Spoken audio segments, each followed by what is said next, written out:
Hello all, and welcome to our second episode of iGaming Future's Leadership Podcast Series.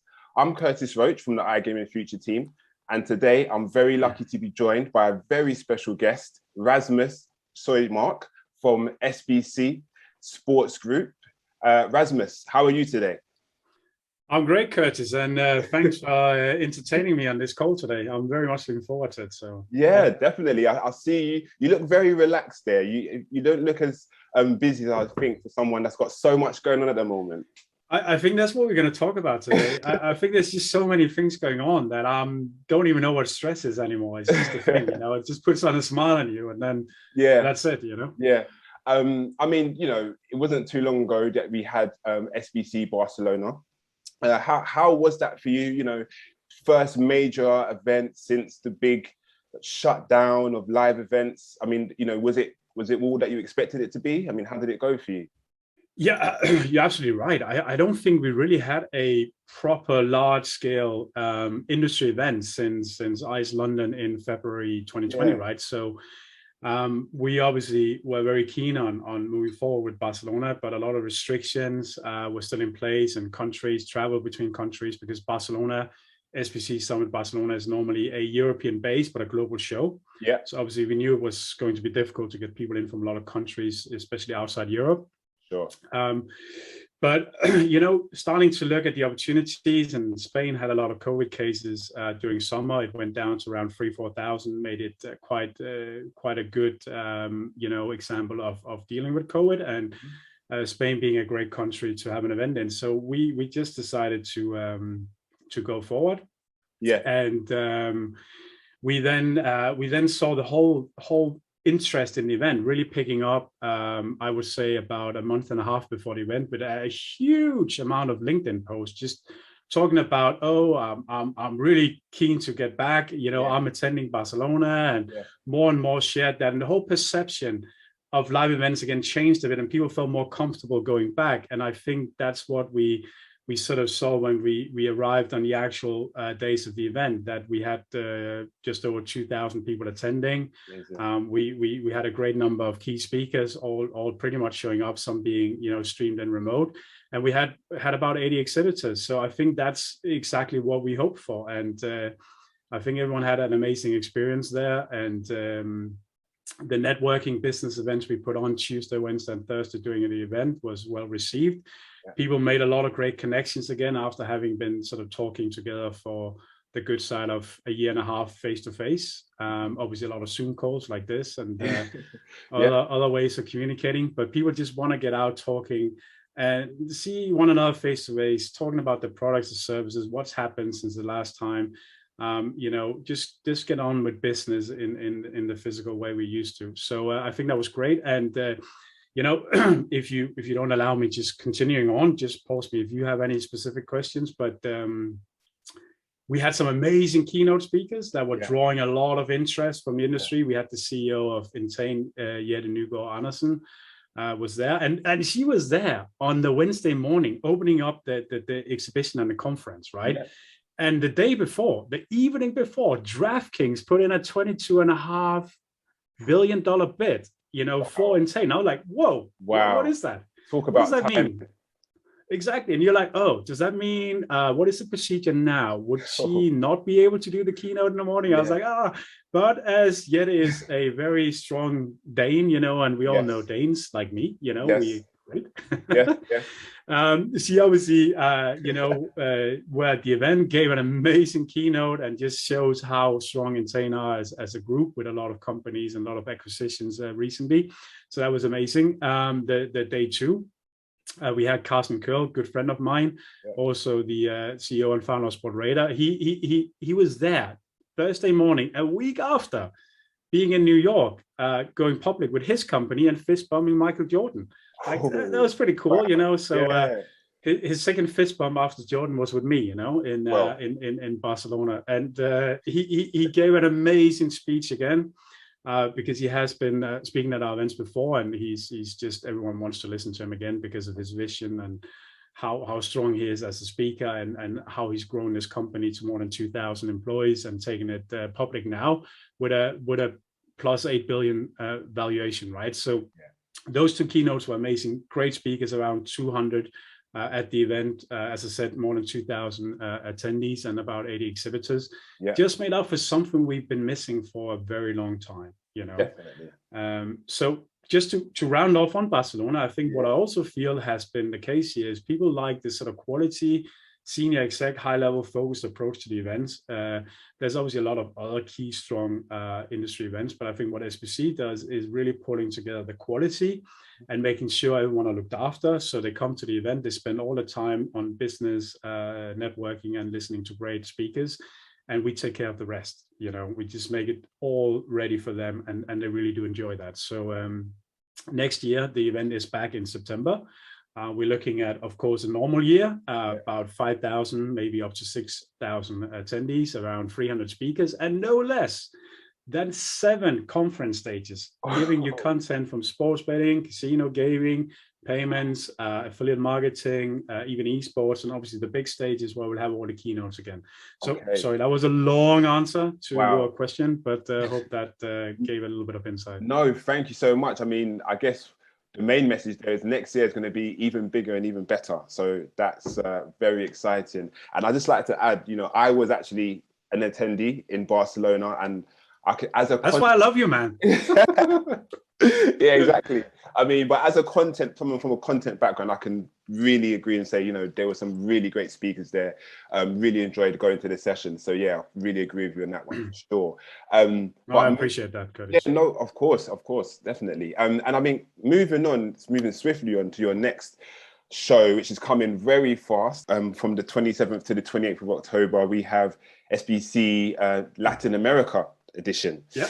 Very exciting, really hot. See, I was smiling like a little kid here. Yeah, wow, Latin America. Your eyes light up. I think everyone's eyes light up because it's just a lovely part of the world in general, anyway. But it's a very exciting market with so much growth. I mean, I do wonder though, why did you choose to have it in Miami and not a actual, Latin American country? This is great question. I mean, I can start saying COVID again. COVID does mess up a lot with us event organizers and haven't made it easy for us over the last year and a half, almost 2 years now, right? Yeah. It's like, even though you go back to physical events now, it's like complicated because people need to get out of the comfort zone. We obviously need to adhere to all safety restrictions wherever we go. Mm-hmm. And every country, every region is different in terms of how you deal with things and how you allow people to travel. So it's just very complicated. But, we are heads on. We want to make it happen. We want to bring people together as long as they feel comfortable, right? So in terms of Latin America, the original plan was to do it in Cancun in Mexico. Okay. I mean, what an amazing holiday resort and region. I mean, this is where we all want to go from time to time to experience great hospitality, amazing beaches, and just good plain fun, right? So can you have an event there? Even better, right? But because of Mexico had a lot of COVID cases, and you also saw with Brazil and stuff, it got a bit complicated trying to organize something. So we said, okay, Miami at that point, we're looking fairly good, low cases of COVID, and it's accessible from all countries in LATAM besides Brazil at this stage. Yeah. And we said, okay, if we do that, we can also pull a bit in from the US that has a strong interest in the Latin American market, and there's a lot of people in Miami as well. Yeah, that deals with LATAM and the US business, of course. So let's do it here. Let's have an event now for around 500-600 senior executives, high level, 5-star hotel, JW Marriott Marquis. Right next door, you got some of the world's leading restaurants. Like, this is a place you want to spend 2 days. So let's bring people here and have an event we know we can organize in 2021. Yeah. So we made the decision to move from Cancun, Mexico. Literally based on the whole COVID situation, right? Okay. So we could also say, okay, we're going to postpone to next year, but I think people like to see some events happening. So as I said, we are heads on.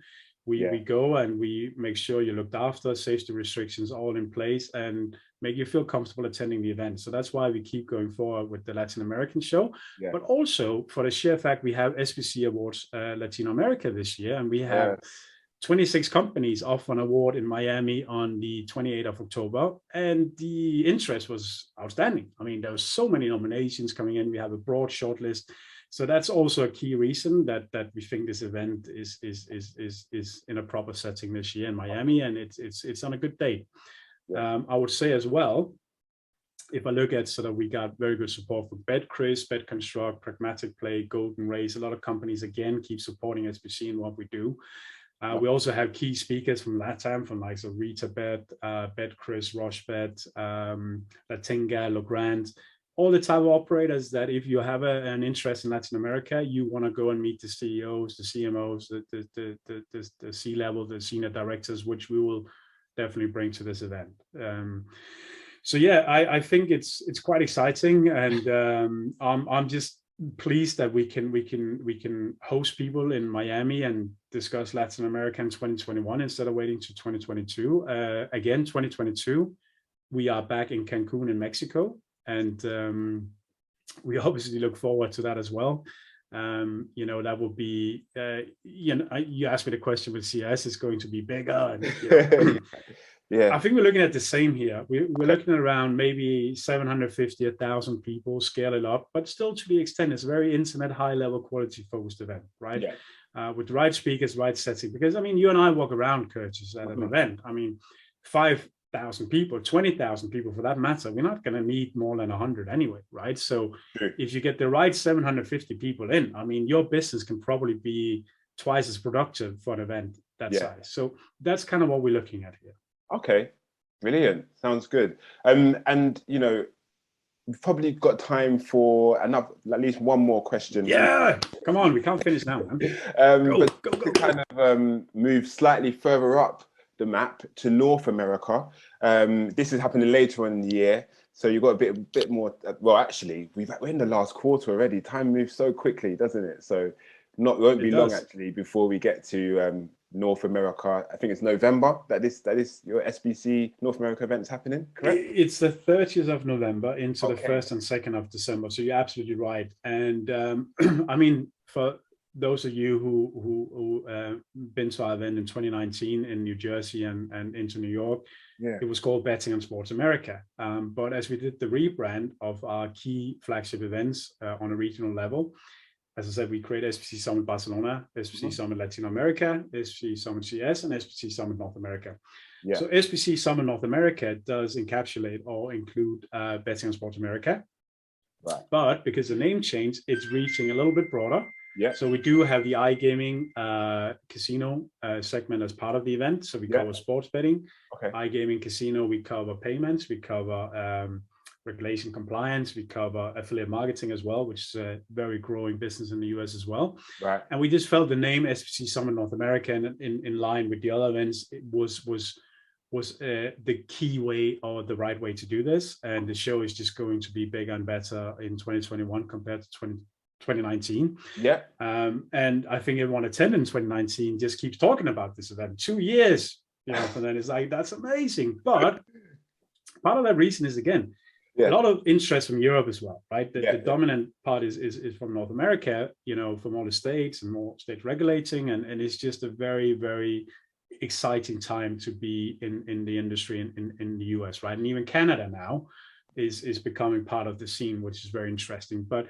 say we gather everyone there, you know, it's like, again, you know, we're busy day to day. We get back now, you know, not post-COVID, COVID is still here. Yeah. But we're busy and we got families. We travel to New Jersey, New York. We want to make sure everything is there for you, right? So we have on a Tuesday evening, we do have a player protection symposium in partnership with Epic, which is going to deal with responsible gambling on a high level on the start to that day, which is an invite-only event. Yeah. But it's still there on the program as something Epic might invite you to, because it's pretty cool. And it's good to get a deep dive into, you know, player behavior and understanding how we deal with problem gambling compared to, say, the European side, where we are dealing a lot with it at the moment, right? So how do you come to the forefront of this and start dealing with it early on? Yes. Now, in the evening, it's at the 4040 Club as well, which is JC Sports Bar, maybe the most very famous, cool, very famous, very cool sports bar, probably the coolest sports bar in the world. We have free drinks, food, just plain fun for everyone. 2019, we had 800 people there pre-event evening. That was incredible. Wow. And I don't even know if we can cater for everyone this year, because I think it's going to be very busy, because it's an amazing awesome, event venue. So that's going to be a great start to the event. But the main 2 days is obviously on the Wednesday, the 1st of December, and Thursday, the 2nd of December. Okay. So on the the 1st of December, we have exhibition, conference, 4 stages, keynote speakers like So Kim, the chairman of Bally's. We got so many speakers, leading experts across all the stages, but we have a great, usually very busy exhibition as well, with all the key exhibitors like, White Hat Gaming is coming over now, Beck Construct, Golden Race.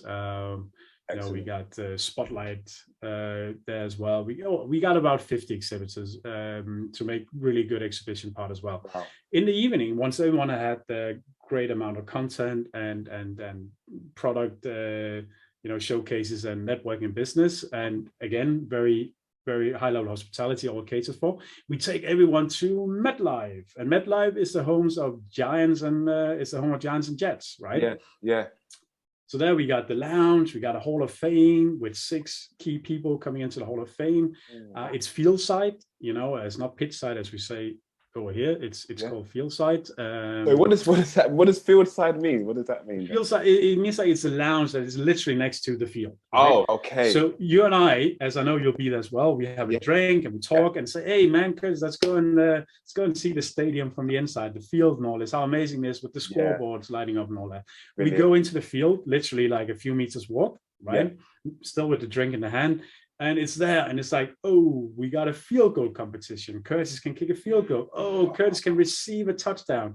Curtis can throw a touchdown, So we create some really amazing entertainment for all the guests there, to enjoy a bit of American sports, NFL experience as well. That's on the Wednesday evening. On the Thursday evening, we have daytime conference, exhibition, all the networking, business meetings, all of that. And in the evening, we take everyone back to Manhattan, where we go to Edison Ballroom, where we have the SBC Awards North America, and we have the official closing party as well.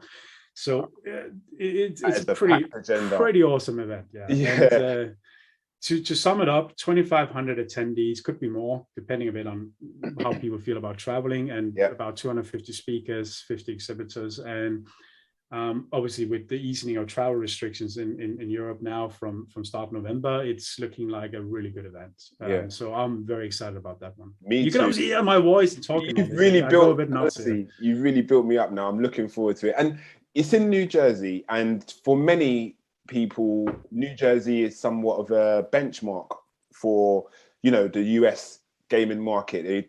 They've set a lot of the highest standards in terms of just the general iGaming sector in America. Is that part of the reason why you chose to have it there as well, or was there other factors? I mean, it's actually a pretty good question, because it's not easy to find big exhibition venues in sort of around New Jersey, New York. If you want to have a great mix of not being too exhibition focused, there's venues in New Jersey, but you have to go further in and further away from New York. If you think about New Jersey, we in the Meadowlands part, which is literally, you're standing there and you see on the other side, you see, on Hudson, you see Manhattan, right? And it takes you about 20-25 minutes if the traffic is decent to get to, literally straight into Times Square. So it's like people get the best of both worlds here in terms of New Jersey and New York, Manhattan, right? Which is also why we're switching venues from going between New Jersey and Manhattan. So people over for 3 days, they get to see it all and experience it all. Obviously, they might spend a few days before the event in New York or a few days after. Great time for Christmas shopping, Why not? Probably one of the best times to be in New York. So I think that's your answer. It's the best venue to the size of creating a strong event that has all the mix of all the right ingredients of the best conference setup, enough stages, 4 stages to host a level of difference in the conference and content being discussed, a good size exhibition, and also plenty of room and space for sitting down, networking, business meetings, and this, so you don't stand up all day, and some amazing food and hospitality there, we know from 2019. And it's just so easy to access MetLife, which is in New Jersey, even though it's the home of Giants and Jets, right? you have as I said, you grab a cab, you're in Times Square pretty quick, right? So yeah. I don't think there's a better place, and there are other venues as well. But you also remember, you also got to work with your suppliers and everyone else. And US is not the most inexpensive place to build an exhibition, so you got to factor that in, and work with the best way with the right suppliers and everyone else to create suppliers. I'm talking about contractors and everyone else. And we've done that as well. We kind of like researched the whole market and found the venue we think is the best for the purpose of being there for 2-3 days with us. Definitely. Perfect. Wow. Yeah, so lots to look forward to. Raz, honestly, I wish we had time to kind of go through some more of what we got to look forward to this year and next year, but unfortunately, I think that's all we have time for today. But thank you so much for your time today. Really appreciate it. I'm sure you've got lots to be getting on with. And I gotta organize. I gotta go back and organize, man. Yeah. So yeah, we'll leave it there for today. But yeah, thank you so much. And for the viewers, thank you for watching. And this has been the second episode. And please, we look forward to seeing you all at these events in face to face, in person. We can get off these Zoom screens. Have a beer with me and Curtis, right? Exactly. That's as good as it gets. You know, well, you want to hook up with us, Raz. I couldn't have put it better myself. So yeah, thank you so much, guys. Cheers, and see you all very soon. Bye. Take care. Thanks, guys.